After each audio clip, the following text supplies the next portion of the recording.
Math 3, multiplying polynomials. Some of this should be review. We utilize the claw to do this, so we're multiplying polynomials amongst one another. You can recognize this as the claw, or a lot of people call it the FOIL. The objectives of the lesson: how can I use the distributive property to multiply polynomials? What is FOIL? How can I apply polynomial operations to problems involving geometry? So here's the FOIL. The FOIL is when we multiply the first terms of a polynomial. That's this blue arrow here. The outside terms. Then we have inside terms, and then the last one, so the b to the d. So here's our prereq skills, and again, mostly review.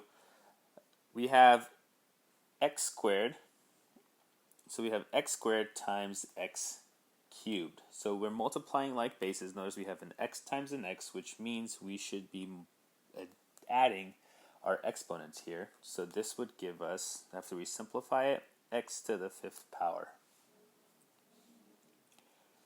Going on to the next one here, we have 2 times 6. That can be multiplied to one another. That gives us 12. And then we have x to the 1st power. Right, we're multiplying like bases here again. Times x to the 8th power. That gives us x to the 9th, because we are adding those exponents.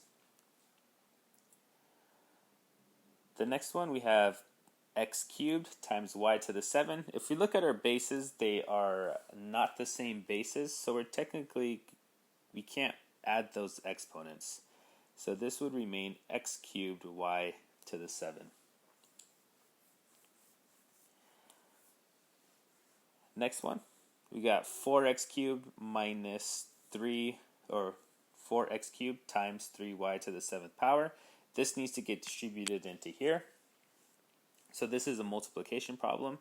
4 times negative 3 gives us negative 12. And then we have the same situation again with the bases. We have x times y. Those two are not like bases, so there's nothing we can do for their exponents. So our final simplified answer is negative 12x cubed y to the 7. Now the bottom part here is fairly important because it's a common mistake that students make. Explain the difference between the differences in technique you use to simplify the following. So notice this one here, we are adding like terms, and this one here, we're multiplying. The plus sign in between for this one here, it's pressed up against one another, that is multiplication. So when we go to add like terms, so looking on the left side here, 2x cubed plus 5x cubed, that gives us a total of 7x cubed. Right? Notice that the exponent does not change. The exponent changes, stays 3. But now if we're looking at the next one here, these get multiplied.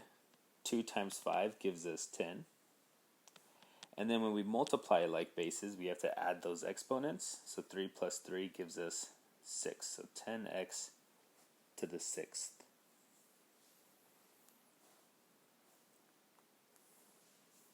Okay, example 1. Find the product of 2x minus 1 times x plus 18. 2x minus x, that gives us 2x squared. 2x times 18, that gives me 36x. Negative 1 times x gives me negative x. And then negative 1 times 18, negative 18. We always want our answers in standard form, so we have to have the highest exponent first. There are no other x squared, so we just rewrite it. Then we have these like terms of x's here. 36x minus x gives me 35x. And then minus 18 has no like terms. That gets written down.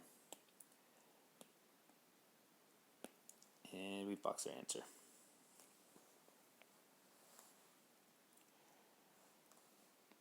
Number 2, find the product of x cubed plus 9x times negative x squared plus 11. Let's do our FOIL.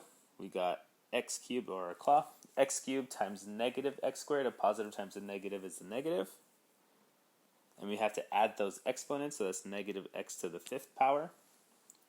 X to the cubed times 11, that's plus 11x cubed. 9x times negative x squared, that's negative 9x cubed. And then 9x times 11 plus 99x.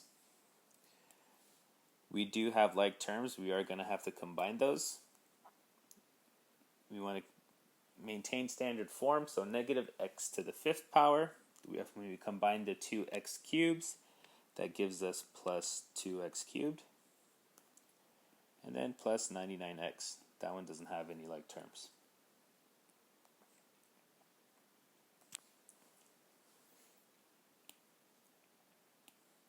So example 3, still finding the product. This one is a binomial, so two terms, times a trinomial. This one's going to be the extended claw. So we still have to make sure that this 3x gets multiplied to all three terms of the second parenthesis. So 3x times x squared gives me 3x cubed. 3x times 6x plus 18x squared.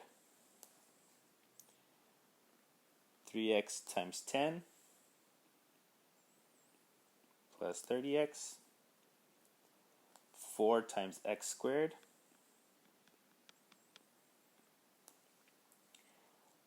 4 times 6x. And 4 times 10 gives me plus 40.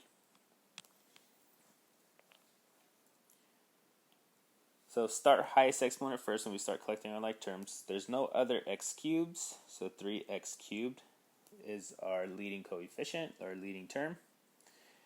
Then we have 18x squared and a 4x squared. When we combine those, we get 22x squared. We have 30x plus 24x. That gives me plus 54x.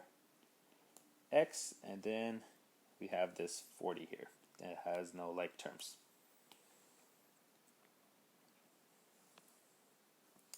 And that's our answer in standard form.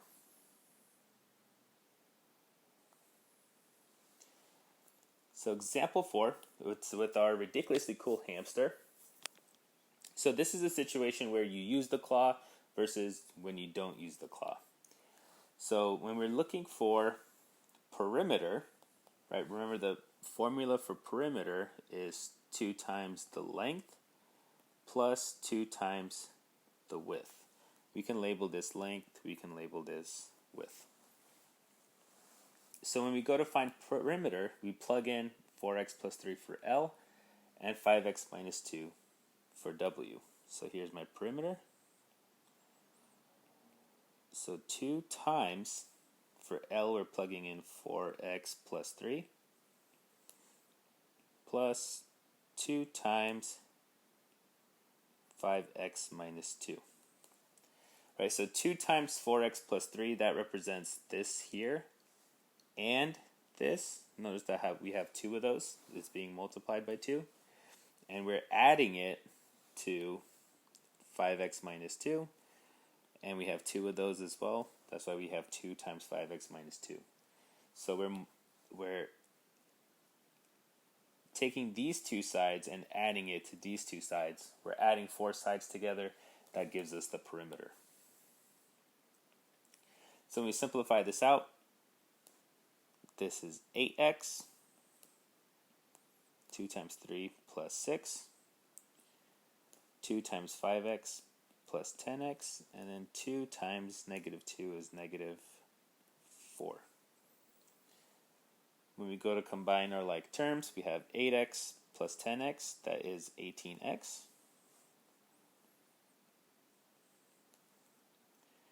And 6 minus 4 is 2. So our perimeter is equal to 18x plus 2. Now when we go to find area, area is equal to length times width, or let's keep it consistent with parentheses, length times width. So here's our area equals, we're going to plug in 4x plus 3 for our L.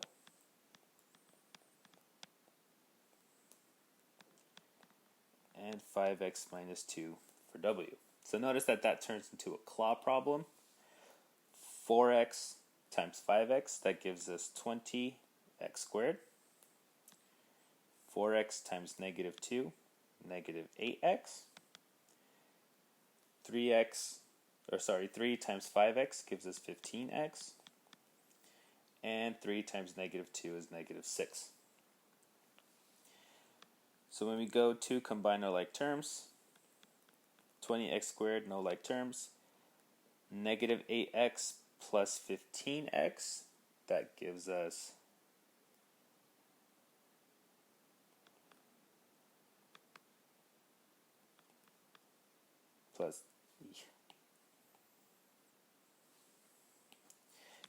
plus 7x and then minus 6. So that is our area.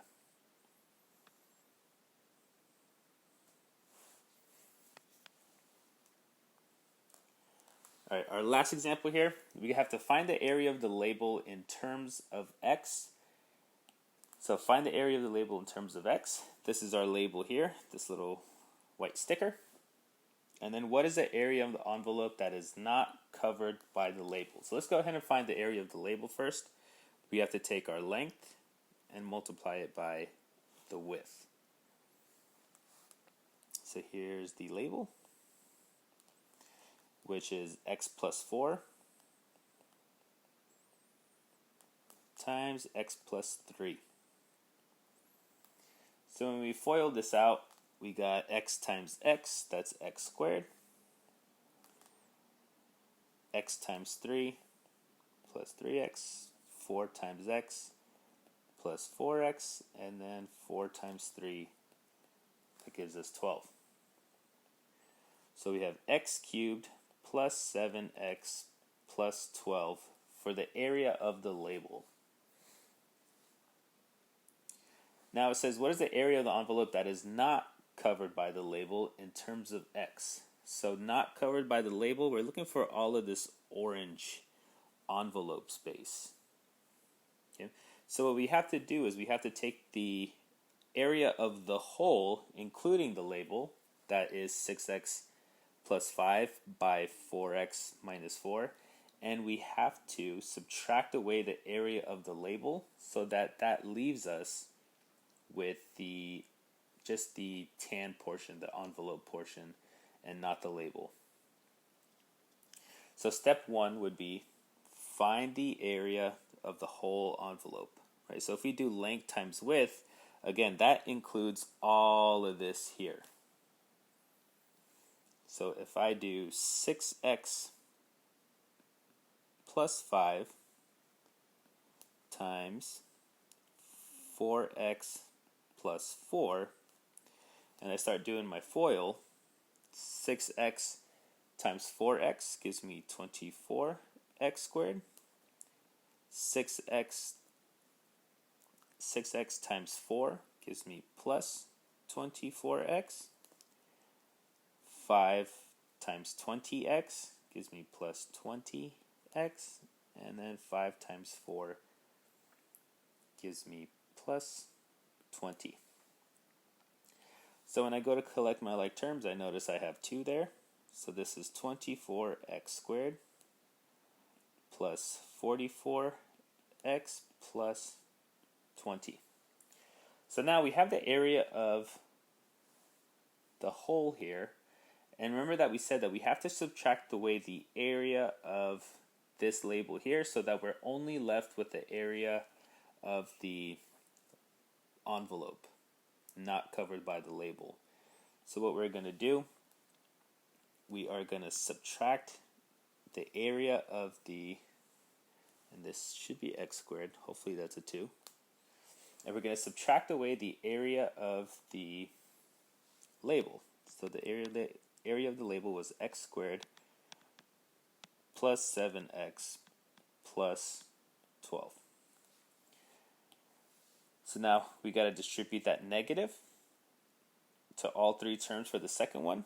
So we have 24x squared.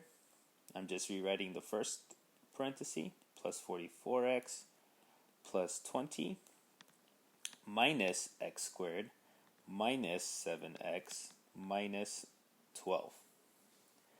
I'm going to collect my like terms.